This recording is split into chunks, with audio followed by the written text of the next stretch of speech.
The best 5 supplements that actually work for natural lifters. Call me Haymaker. Always going big. Yeah, you know the kid. Call me Haymaker. 95 or 95. Blood is filling. This is going to be based off of our own personal experience, our own personal opinions. However, it's going to be largely based within scientific research, mainly with research from examine.com, and a big shout out to Eric Helms. I'm using a lot of his bodybuilding guides article to support this video.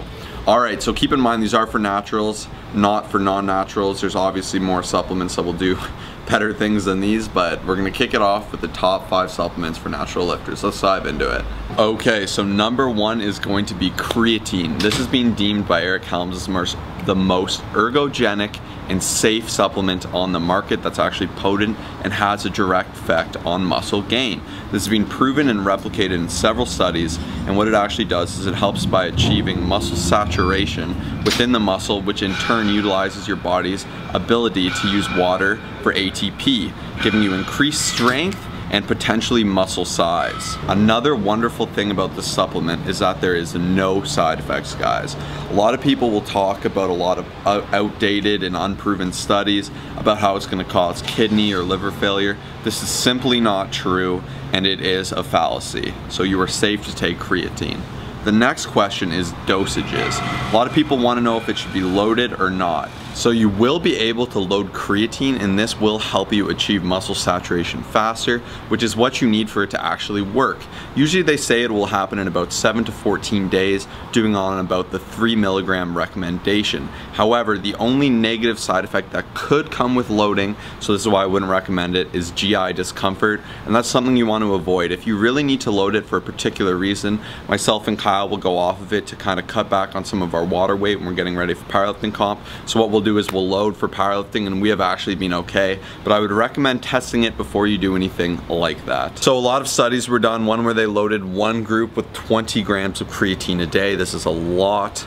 That is about 4 tablespoons, and another where they did 3 milligrams, which is the low end recommendation, and they found that both were able to improve muscle saturation by 20% with the creatine, and in turn both groups saw a 1 to 2 kilogram increase in body mass. So this proves that it doesn't really matter if you load it, but it might help you get there faster. Other studies have shown that. So a lot of supplement companies will market some creatines as better than others. A common one is Ka or CEE. They'll say that these are better because they're non-bloating and they're different. However, this isn't the case. You want to stick with the creatine monohydrate. In fact, it might even be better than those pure, more expensive forms, and here's why. So as you guys can see here, 2 researchers, Talon and Child, found a greater portion of CE and Ka are degraded in the stomach than CM. Additionally, recent investigations have shown that 28 to 42 days of CEE or Ka supplementation did not increase muscle creatine concentrations more than creatine monohydrate. Thus, it appears that creatine monohydrate may in fact be the most effective as it achieves more of that saturation effect. So case in point, you're going to want to take about 3 grams a day. You can load if you need to for some competition or some weird reason, or you're weirdly not patient and you want to risk that discomfort, but I really wouldn't recommend it unless you're getting it for free. Stick with creatine monohydrate. You can get it pretty cheap. Alright, on to number 2. So number 2, we're going with protein.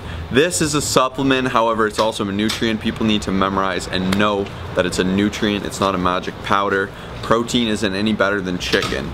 It's just such a good supplement, especially for natural lifters, because it's very hard to hit the correct protein recommendations with a Western diet. And that's why just to have it, being able to take it around, it kind of tastes like a milkshake, especially if you're getting a good one, plug EHP, then that's what I like to do. I make protein ice cream, I have it after workouts. It's so versatile, and for that reason it's so effective, and it also contains a lot of our next number 3 supplement, which are amino acids. Let's dive into that. The reason these little guys are one of the number 1 taken supplements among bodybuilders and other fitness athletes are that numerous studies in both humans as well as animal subjects have shown that BCAAs before or after periods of exercise, even during as well, have shown to increase muscle protein synthesis. Once again, as we noted there, the building block stocks of protein, and it also plays a role in preventing muscle degradation. This is huge because this is so important, especially during training. We're using up a lot of that energy and fuel sources that you have, and when you're on a deficit, you want to be very careful of the energy sources you're using. That's why these are commonly recommended to be taken before, after, and during exercise. Each person has their own little area to take them, but those are the common recommendations. Other studies have shown that supplementing BCAAs in between meals can actually play an important role once again with this muscle protein synthesis and maintaining that level through the day, therefore allows me to utilize that protein to its maximal ability while increasing the metabolic thermogenic effect of muscle protein synthesis. People also supplement these individually, as varies from the numerous types of aminos. Further, they're especially effective because in some studies it's actually shown an acute response to lean muscle increase. This is huge, guys, pay attention, as well as strength gain. These have only been found in very acute small studies, and more research needs to be done to prove this, but these are possible other benefits of BCAAs. There are currently no side effects listed with these. Also, they taste incredible. It's like a Crystal Light kind of formula, especially the AHP ones. Once again, plugging that in. They're so good. I really enjoy them, and I actually do take them in between meals as well as during my workout, and it's something I really look forward to, and it even helps me psychologically with dieting and everything, because it kind of gives me a fun little drink to sip on. Tastes like Gatorade, and they're killer, guys. So that's number 4. Three. Now on to number 4. Kyle's coming out with caffeine.